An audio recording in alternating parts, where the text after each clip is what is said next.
I have countless burned-in memories from the early days of Let's Play culture. Growing up, I had very limited access to video games.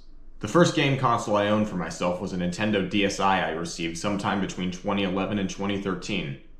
Prior to that, I was restricted to the family Wii, a VTech, several plug-and-play arcade collections, a Leapfrog Entertainment handheld, and whatever Liquid Crystal Display McDonald's Happy Meals games I could get my hands on. I didn't have a Steam account until 2014 and wasn't able to openly play mainstream, more violent games until a few years later after that because of that controlled environment.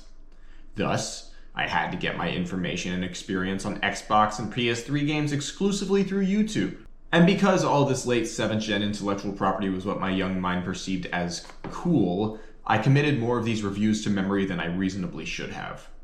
One I remember more strongly than the rest is the Angry Joe Mindjack review.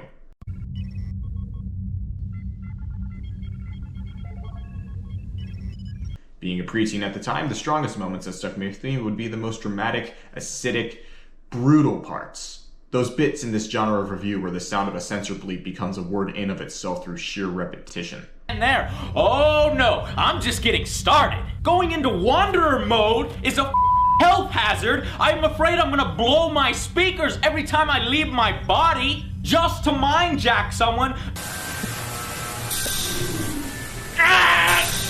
The Mindjack review in particular stuck with me for being, in my opinion, the angriest Joe has ever gotten at a game. A level of anger divorced from a failure to meet expectations or disappointment. There is no hype here for parts of Mindjack that you would find in a review for a game like Mass Effect 3, where the anger comes from being let down by a product he was already invested in. Mindjack, as a new IP, makes the first impression, and thus Joe only has his reaction to the game to base his review on.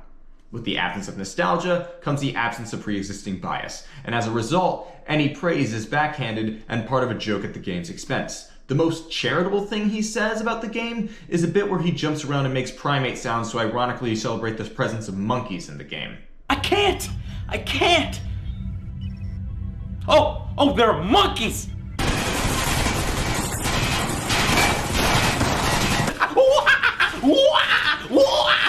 And I will follow this up by saying that ultimately I agree with Joe.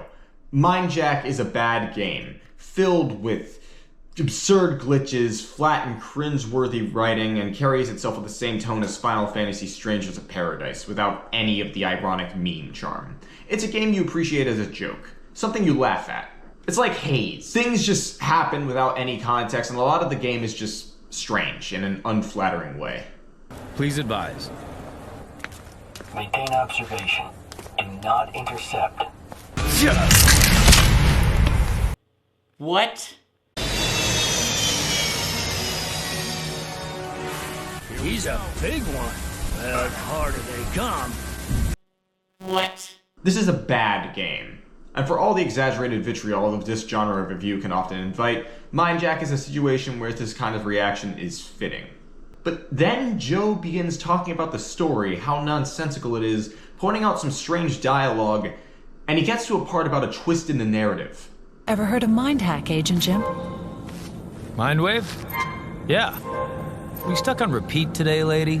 Not mind wave, mind hack. Allows partial neural influence of one human over another. They can do that? According to this, they can do it and you'll never even know it's happening.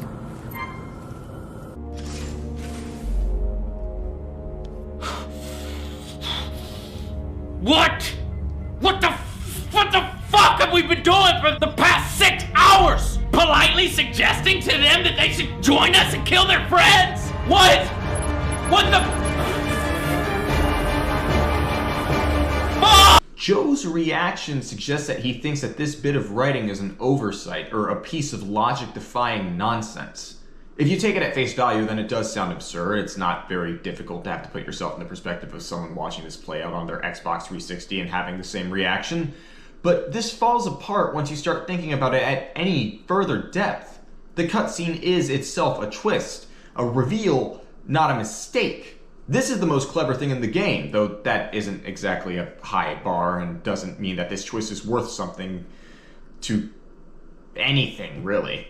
It is not the linchpin that makes Mindjack good. No such thing exists. It's not hard to understand, and as best as I can tell, Joe did not understand it. Think about it.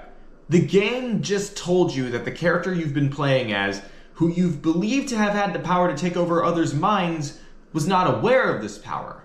The implication is as barefaced as it can possibly be. Your character is also having his mind being taken over. And you, as the player, are the representation of that, the real force that has been hacking people's minds. It's a meta twist so plain that it's honestly worthy of an eye roll, a fourth wall break so blatant that to miss it is incomprehensible to me. And yet, as best as I can tell, Joe did miss it. The dead keep their name. The dead keep their name? How fucking poignant. We only need to know why she's here and who she's come to see. What the fuck? Am I getting mindjacked? Got action.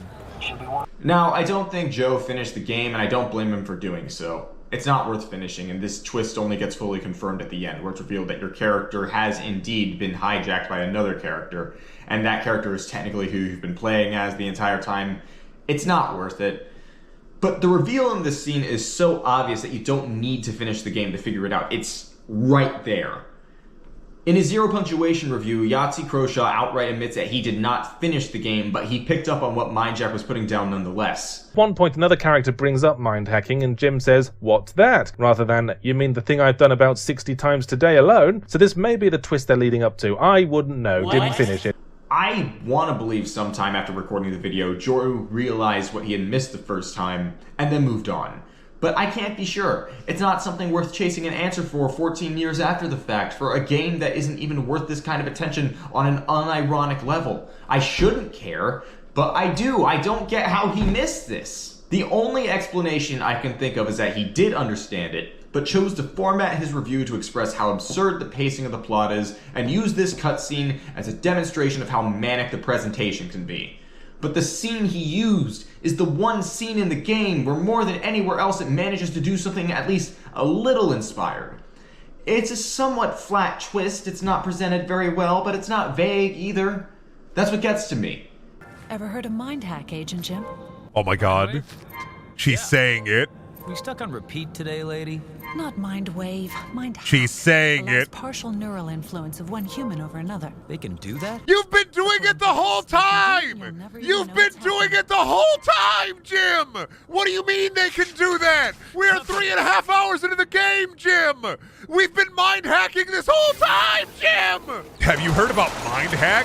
Oh, 3 hours into the game while we've been mind hacking all these people! I'm losing my mind. I'm gonna freak out at Jim.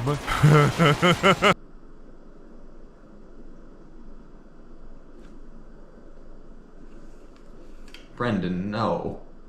Hey, yo, Shammers. Hey, man, what's up? Oh man, I'm just getting ready for my BBQ this weekend. Oh, BBQ. Every civilian has a shotgun up their ass.